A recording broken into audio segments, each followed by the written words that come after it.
This podcast is part of the Big Heads Media Podcast Network. Go to bigheadsmedia.com for more great podcasts.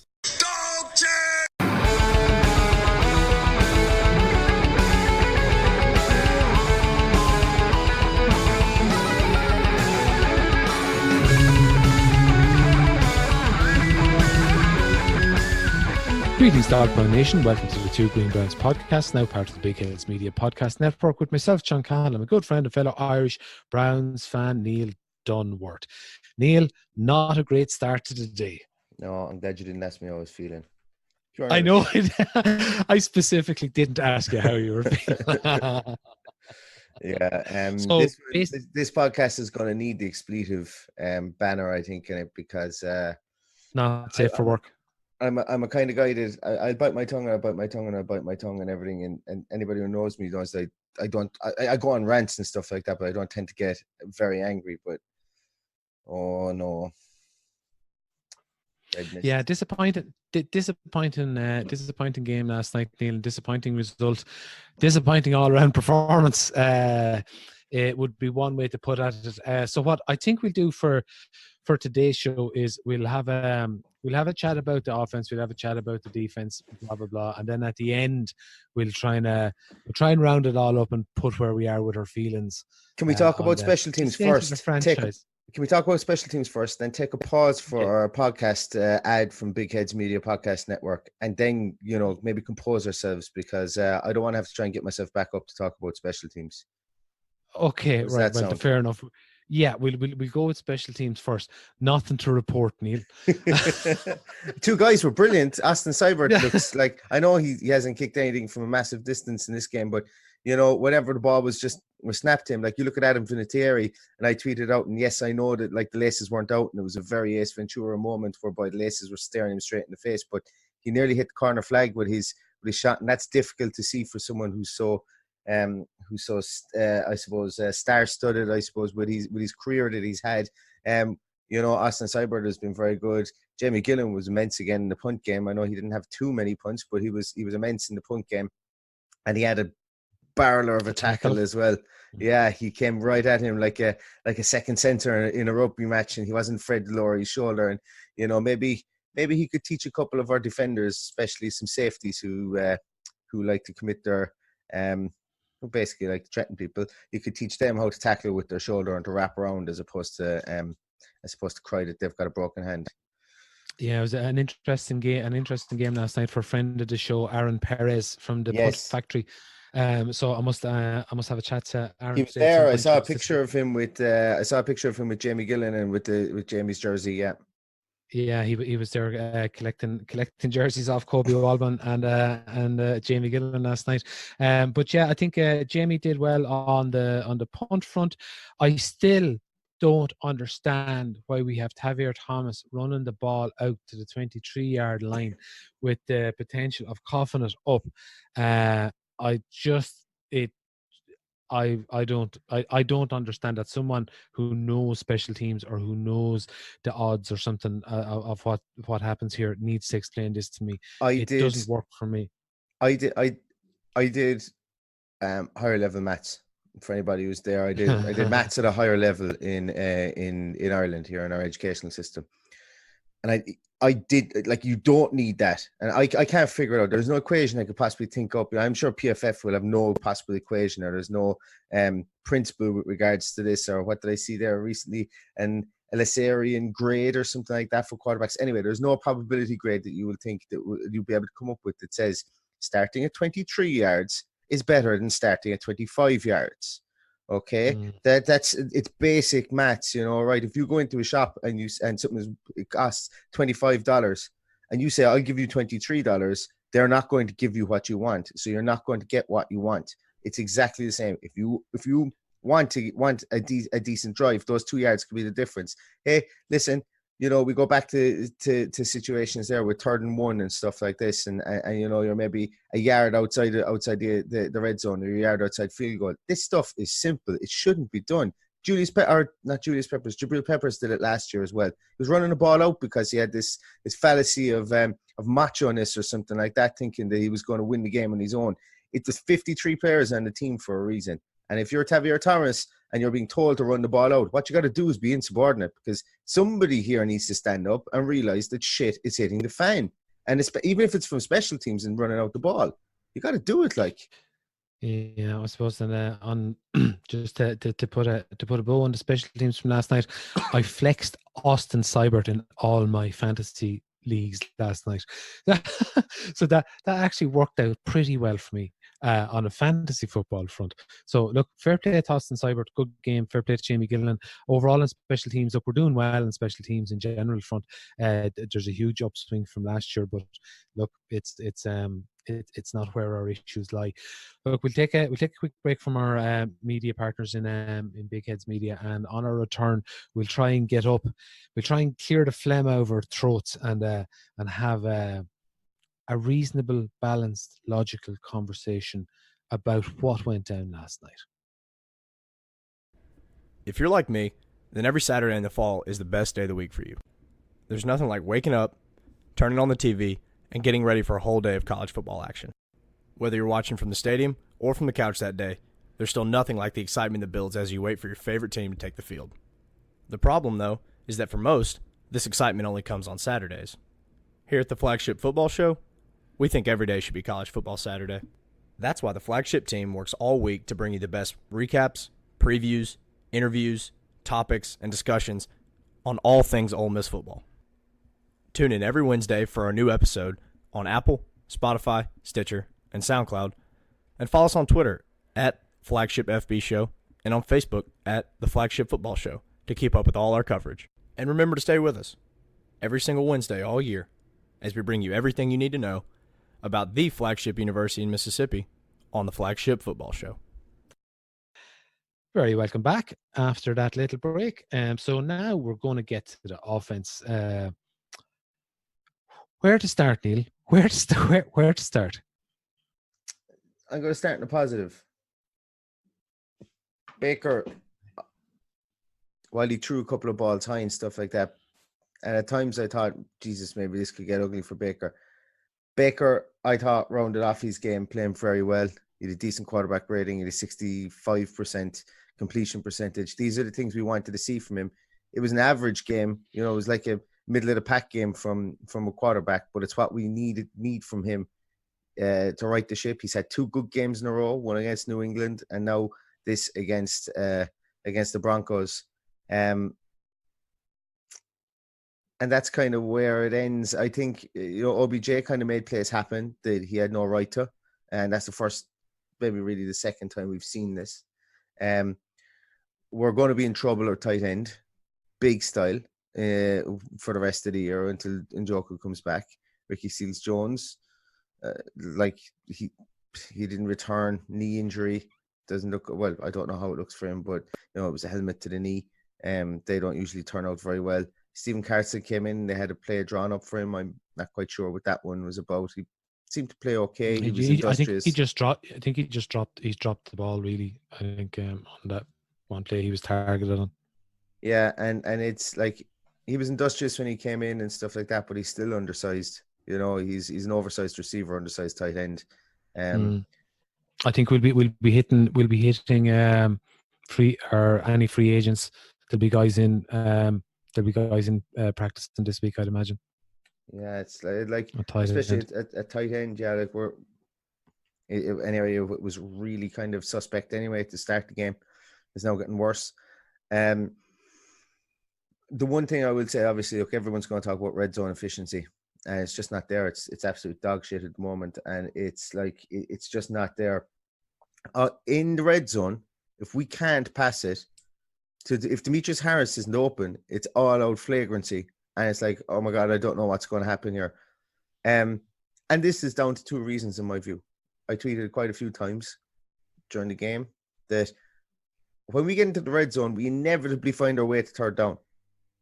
We never kill off that red zone drive with a first down or a second down completion for a touchdown. It goes to 3rd and 4th downs. Last night, it's a thing whereby they take Nick Chubb out. If you're in the red zone and you've got Nick Chubb out and you've got Dontrell Hilliard in there and you're trying to throw the ball, Hilliard is a bad pass blocker. Above all else, even if you only have him in there not to receive the ball, he's a bad pass blocker. He didn't do a very good job of running with the ball last night, nor did he do a very good job of peeling out and receiving the ball.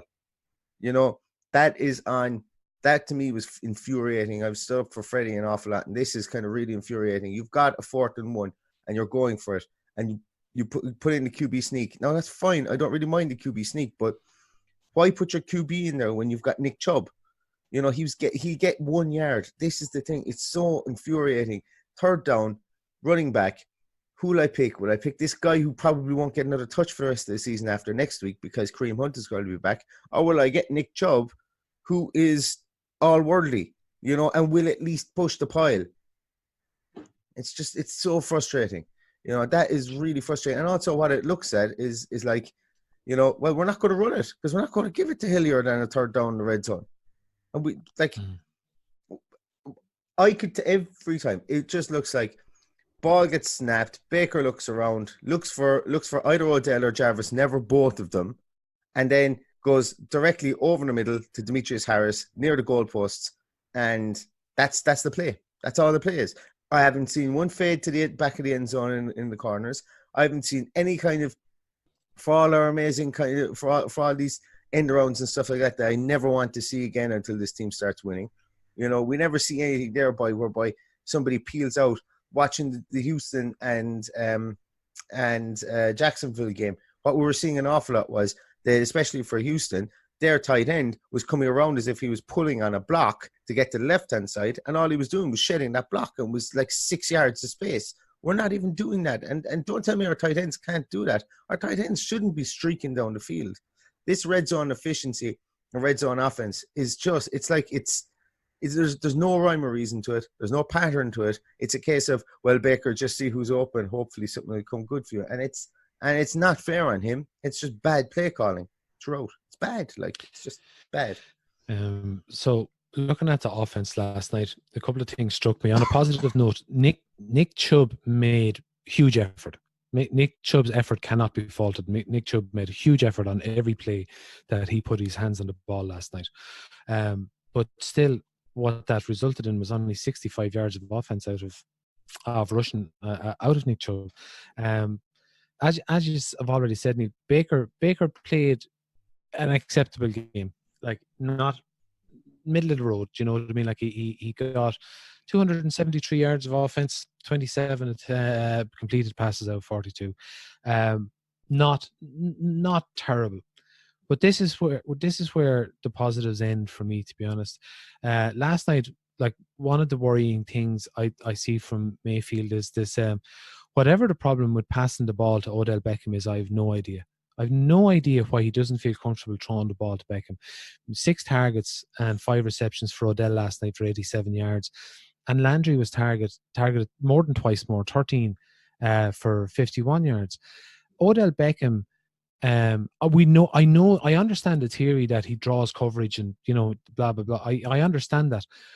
But we're not seeing the benefits of, like, surely if Odell is drawing coverage, someone else is open, but we're not, that's not coming to fruition. So why not take more chances throwing the ball to our best receiver and see what happens? I'm in full agreement with the whole Hilliard debacle on the whole 3rd down. Are we playing Dontrell Hilliard as our 3rd down, inverted commas, running back, so he just has to be out there for 3rd downs and there's no way we can do anything differently?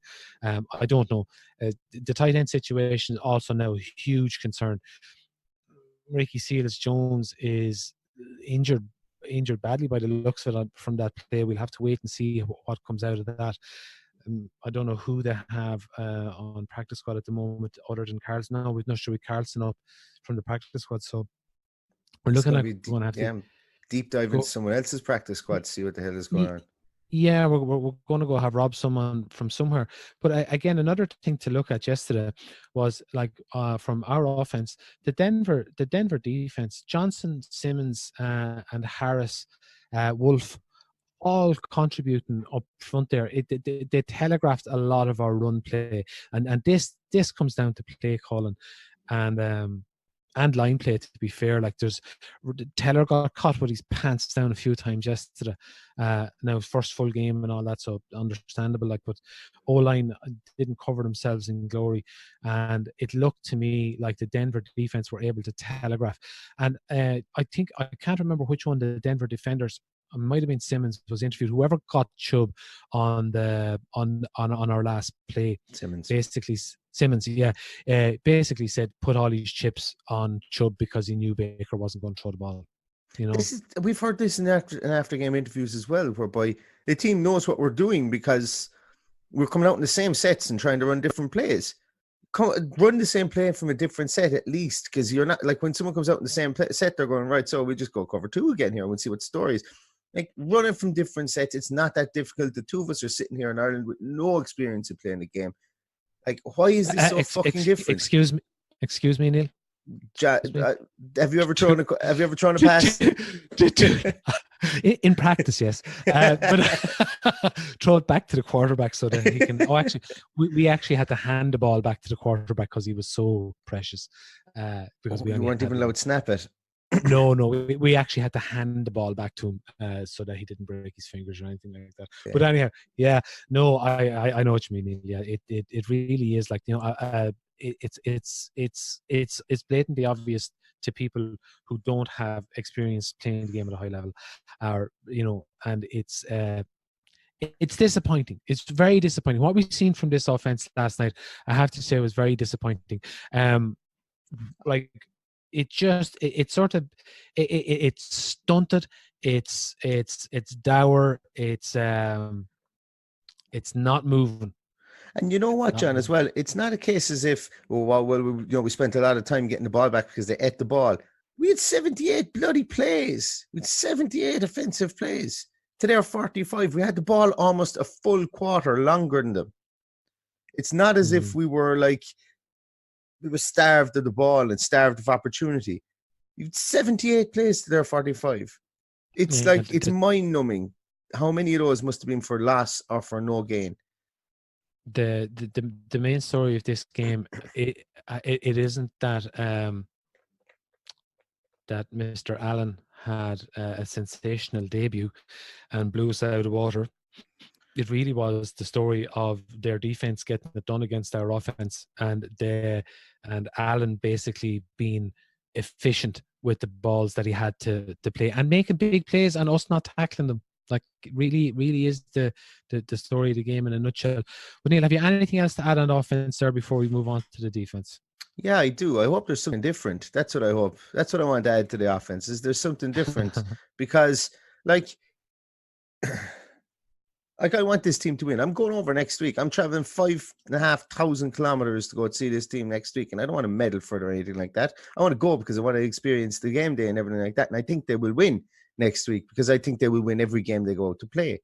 But it's just so frustrating at the moment that this was the shit or bust game, and we did nothing. We were very poor. We were disjointed. There is no game plan in offense. There is none. We don't run to set up anything. We've got no RPOs. The only thing we do ever so often is the little wrinkle whereby we do a little end around from a wide receiver, and OBJ gets hit in the backfield for -5 yards. Last week we used a shovel pass, which was intercepted, and it was considered an intercepted pass. Like, the only wrinkles we throw in are it's like if they're there for the sake of it. There is nothing innovative. There is nothing smooth, crisp, or clean with this offense at the moment. It's very much a case of, let's try this. Like, how many more times are we going to see, like, Freddie Kitchens just try an up the middle run because nobody's expecting it? Like, maybe our guys aren't expecting it because they're not prepared. But, like, other teams are obviously expecting this. We got to get the ball wide. We got to get the ball to two of the more heavily paid wide receivers in the whole league, and two people who've got their jerseys in Canton, for one reason or another. Get it to them, and don't be relying on bringing on Carter El Hodge, who had his one catch. And you know what? He had his one catch, put the ball down. Actually, I have another thing to say on offense as well. What the fuck were the two boys allowed to go out in the field with their shoes the way they were, if they knew it was a violation of NFL laws? Why is Baker Mayfield shaving his beard 3 times in the space of one day? Like with these are little the things. They're little things that now I can give out about because I'm pissed off. That's why. the cleat thing, I saw Landry being interviewed after, saying that they spent time in Nike HQ designing these, and they went through the whole process, and they have to go to the NFL to be to be verified, and that whole process was followed. So he didn't really have an answer for that. But to be honest Okay. with you, Well, why shoes, did he wear a watch? Why wasn't his visor the correct way? Why didn't he have his trousers below his knees? That's 4 separate games with 4 separate incidents where he's not followed the uniform thing. Now it's a problem. It's a now it's a problem because we're not winning. Yeah. Whereas no one talks about it. Although there's probably, with the news of a certain safety's Twitter meltdown last night, the cleats may not be talked about so much today. I would imagine. Exactly, and you know what? I'd imagine he's going to hire a good solicitor. That's and actually, yeah. Well, we move on to the defense actually because I tweeted. Segue. A good segue is right. I tweeted after the Noah Fant run, whereby Ardarius Taylor, who is pretty poor, there's a reason he doesn't get on the field all the time. He just can't tackle. He didn't do anything. Jermaine Whitehead missed that tackle. I tweeted straight away after that. I tweeted, "There's a certain Brown safety that's going to be having a cut off a lot of people for saying he's crap on Twitter later." And lo and behold, death threats and racial slurs get thrown out straight away after the game. Now, one person who chatted me back said thought I was talking about Randall, but Randall wasn't playing. I certainly wasn't talking about Randall. I can't wait for him to come back.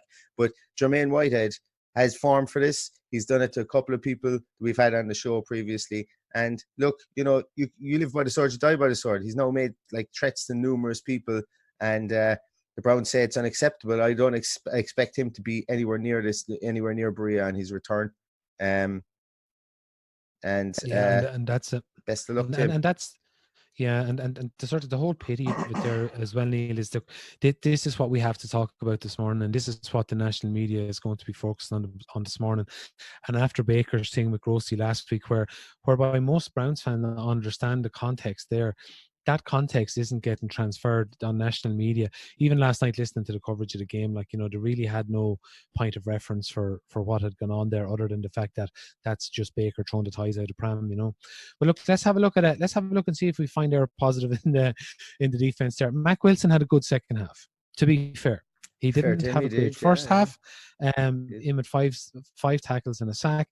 Joe Schobert with a forced fumble, and unfortunately, that is really where it stops.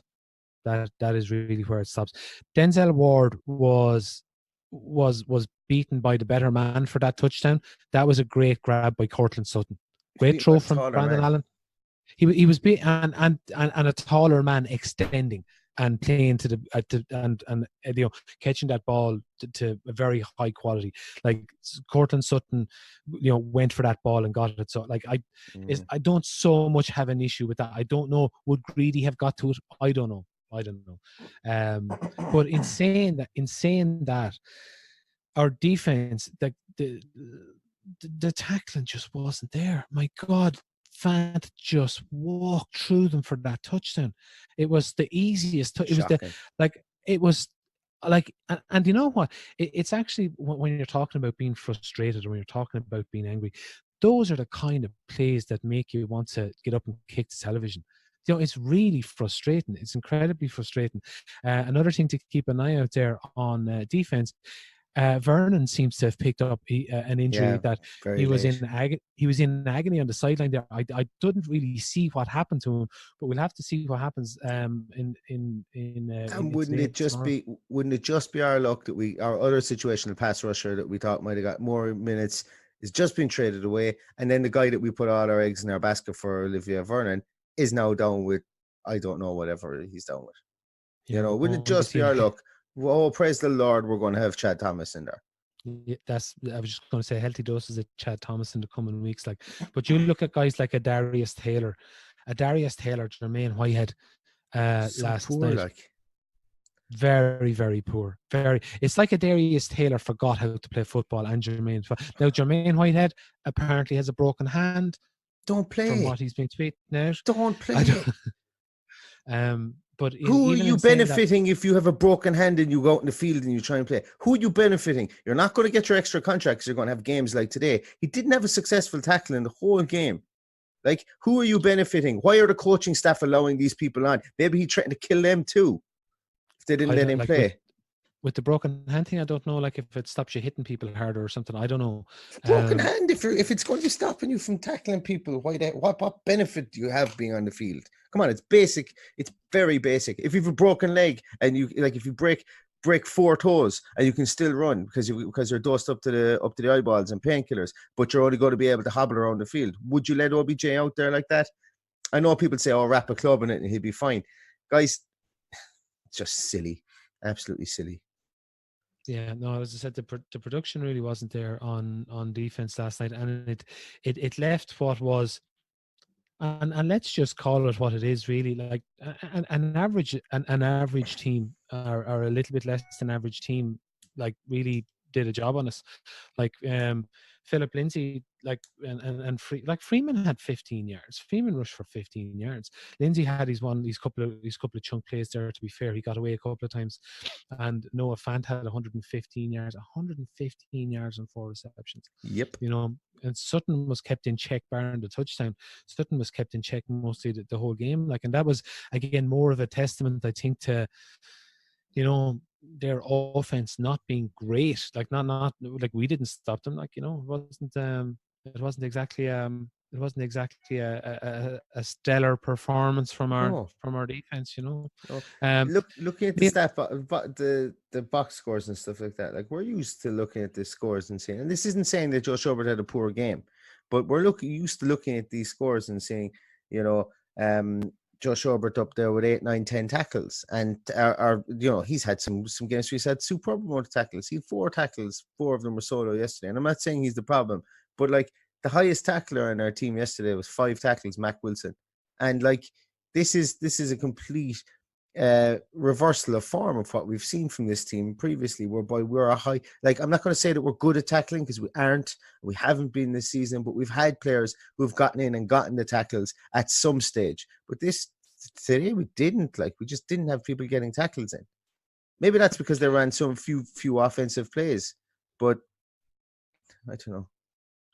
Neil, let's move on to a quick state of the franchise review before we wrap up. At the moment, as we said, and like I referred to this game as nut cutting time, and this is our shit or bust game, or whatever you want to call it. So we've dropped the ball with the Ravens putting a good game up last night against the Patriots, with the Pittsburgh Steelers. Exactly, brilliant game. And with the Pittsburgh Steelers going to 4-4 now in the division, I think we can really hang our hat up now for the season at the moment. I think this is I think the season is effectively over with regards to playoff ambitions. Not mathematically, obviously, but, you know, effectively. Well, we can't. We're 4 games back on second place in our division. So that tells you all you need to know. We're not 4 games back on first place.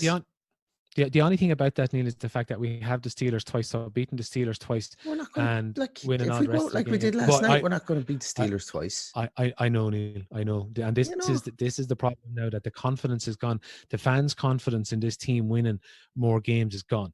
And last night, this is the huge problem now that the Browns have, is that the fan base is starting to turn.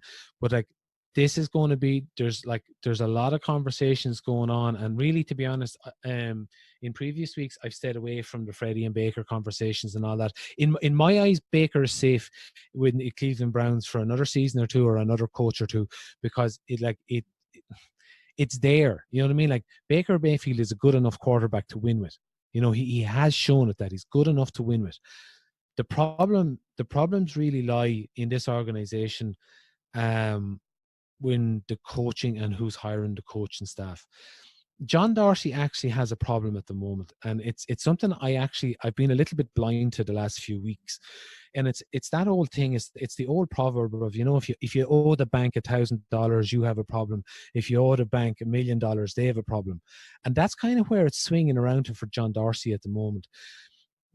If this team are sort of if it's quite obvious that there's coaching issues and there's this and there's that and the other, and we can start looking at, you know, moving Todd Monken or moving Freddie or blah blah blah blah blah, it actually looks to be a little bit bigger than that, and that where the problem could start for John Dorsey.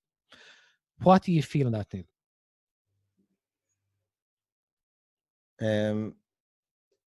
To be honest with you, there's nothing that we're going to do in season. There's nothing we're going to do in season.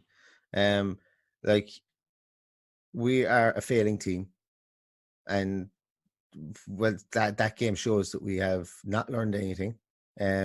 We have still not got installed a game plan on offense, and if we have, well, then Freddie, come out and tell us who's not performing. You know, don't take the blame yourself. You know, go out and raise the scorched earth policy if you want. But like, these fans deserve better than what they're seeing. Like, the only thing I can say here is that these losses aren't on the fans. You know, and you talk about John Dorsey and stuff like that. Yeah, like hashtag full doors. I can't see that making an appearance for a while. Again, you know, these little things they're all stacking up. And, you know, as I listened to Pete Smith this morning, he said something really, really, really interesting and really kind of struck a chord with me. Like, Freddie Kitchens ain't going to be here next year, so now it is John Dorsey's problem. You know, after today, unless we run the boards, you know, why would we want Freddie Kitchens back? Why would we want any of this coaching staff back? And once again, we go into the perpetual spin cycle of rinse, repeat, rinse, repeat, rinse, repeat. And like, we're getting to the stage whereby who the hell's going to want to come here? That is, and that's the issue is that we had last year. Although I think at the moment, Neil, I think we have a strong enough cast of performers who aren't currently performing, that someone, you know, the way coaches have this thing of, oh, I can do it, I can turn it around, like it's that sort of narcissistic I can do it kind of gene that a lot of coaches tend to have. I think a lot of guys will look around there and go, yeah, we have enough going on. But again, like you've touched on it already, Neil, with the, you know, the likes of with the individual stuff being shown with the players, like with the cleats, with the visor, with the things, blah blah blah, and like with the discipline on social media, blah blah blah. There's a lot going on there that applies to discipline, and I am damned if I know where to start with that. But that is a problem. That is a problem.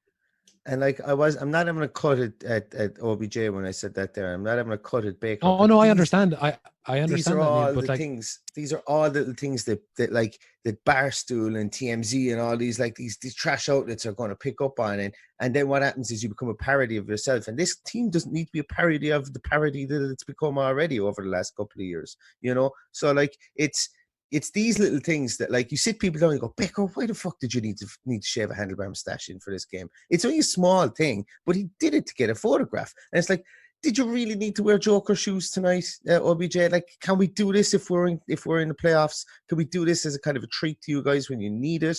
You know, why did you do that? Like, these little things, they're just frustrating. These, you know, it's drawing unneeded attention. Like, if you you speak to any female within your family, and what they would do is, like, if they have a spot, they're not going to not cover it up, you know. So like, why are you drawing attention to something along that is going to be a blemish, no matter what way you dress it up? Like, it's. And I'm sorry. Look, actually, do you know what? For everybody out there listening, I want to thank John today for actually keeping this on even keel, because I got no sleep last night. I think I was up, like, the game finished up around 1:45, 1:45 our time, and I played the game over and over in my head till about 4:15, maybe 4:45 around that time. So I got about 2 hours sleep. I'm a bit frustrated this morning as well when I woke up about it, because things didn't change overnight. When I thought the fairies might change the scores around or something. But no, and I don't like doing this, and I certainly don't want to do this again. But, you know, sometimes you just got to get it out. It's just been frustrating. Today, I've been very I will continue to be positive from here on out. It's just a case of like, I'm going to empty the bin, and there'll be a fresh bin to fill up now soon. So Yeah. it's good. The people who are getting the most positivity out of last night's game, I'd say, are Nike. All that free Yeah. advertising. Oh my God, they got some great screen time, some great prime time screen time there from the two boys last night. Yeah. But anyhow, look, Neil, it's going to be a long week. There's It going to is. be. I personally feel there's not going to be any changes made other than personnel this week. I think Whitehead is probably going to be shown the door, Yeah. and I think Rightfully so. I'd say he might be escorted off the premises well, look, by the boys we in blue. have Forbes and we have Hunt coming back on this week, so Yeah. there's going to have to be 2 spots made anyway. So 2 people are getting dropped off, whoever they are. We'll see. I don't think there's going to be any knee-jerk reaction on coaching staff because, as you've alluded to, Neil, it's a bit like the horse has bolted now. It's a little bit like the horse has bolted. So I don't see how we're going to have that turnaround at the moment. But I'm going over there this week. Most people who've seen in social media, I'm making the trip across the pond this week, as I mentioned. You're going, like, just for anybody who's there, if you want, I can be stealthy. I can go in. I can have a chat with Darcy, whatever. Myself and Paul Brown will find a way to do it because I'm going to be hanging around with Paul Brown quite a bit. My good old mate. Haven't seen him since about this time last year. But yeah, we'll be doing the rounds around the Muni lot as well. So console me. Tell me how you guys deal with this in the flesh. I would love to hear it because I think I've done a good enough job dealing with it over the course of the years. But sometimes you just got to get it out. You got to just scream into your pillow. And I think that's what today was for me. But I'm looking forward to going over. We're playing the Bills. I still think we can beat the Bills. Have a look out for me. I'll probably be the guy wearing the leprechaun hat and have the Irish flag. I am paddy whackery to the hilt. Actually looking like a leprechaun. Yeah. So I'm thinking. I know I just castigated Baker for shaving a couple of times, but I'm thinking of dyeing my beard red just to fit in with the leprechaun scene and stuff like that. But I don't think I will. I'd be murdered if I came home with a red beard. But dye green, Neil. Dye green. Dye green, actually. Yeah. Dye green, that might work. But I'm looking forward to it.